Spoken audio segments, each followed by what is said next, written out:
क्या आपने कभी सपने में भगवान को देखा है? क्या कभी ऐसा लगा कि कोई दिव्य शक्ति आपको कुछ संकेत देने की कोशिश कर रही है? और अगर भगवान सपने में दिखाई दे तो क्या ये सिर्फ एक सपना है या आपके जीवन के लिए कोई खास संदेश है?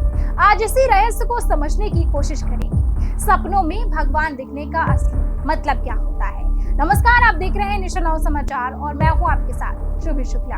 धार्मिक मान्यताओं के अनुसार सपने सिर्फ दिमाग की कल्पना नहीं होते, बल्कि कई बार ये हमारे जीवन से जुड़े संकेत भी देते हैं। खास तौर पर जब सपने में भगवान दिखाई दे तो इसे साधारण नहीं माना जाता है। अगर आप सपने में भगवान श्री राम, श्री कृष्ण, शिव या फिर माता रानी के दर्शन करते हैं तो इसका मतलब होता है कि आपके जीवन में सकारात्मक बदलाव आने वाला। यह एक शुभ संकेत माना जाता है जो आपके मन और आत्मा की शुद्धता को दर्शाता है।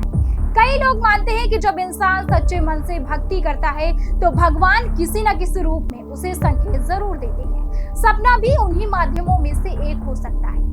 अगर सपने में भगवान मुस्कुराते हुए दिखे तो ये खुशियों और सफलता का संकेत होता है। अगर भगवान आशीर्वाद देते दिखे तो इसका मतलब है कि आपके जीवन की परेशानियां जल्द ही खत्म हो सकती हैं। लेकिन अगर भगवान गंभीर या फिर नाराज दिखाई दे तो ये चेतावनी भी हो सकती है कि आपको अपने कर्मों पर ध्यान देने की जरूरत है। वहीं मनोविज्ञान के अनुसार सपने हमारे अवचेतन मन का हिस्सा होते हैं। दिन भर की सोच, भावनाएं और विश्वास रात में सपनों के रूप में सामने आते हैं। यानी अगर आप भगवान में गहरी आस्था रखते हैं तो उनका सपना आना स्वाभाविक हो सकता है।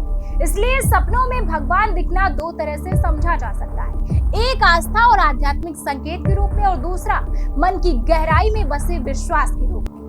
लेकिन एक बात तय है, अगर आपके सपने में भगवान आते हैं तो ये आपके जीवन का एक खास अनुभव होता है। इसे सिर्फ सपना समझकर नजरअंदाज मत कीजिए, बल्कि अपने जीवन, अपने कर्म और अपने विचारों पर जरूर ध्यान दीजिए, क्योंकि कई बार जवाब हमें बाहर नहीं बल्कि हमारे अंदर ही मिल जाते हैं। बने रहिए हमारे साथ और देखते रहिए निशा नौ समाचार।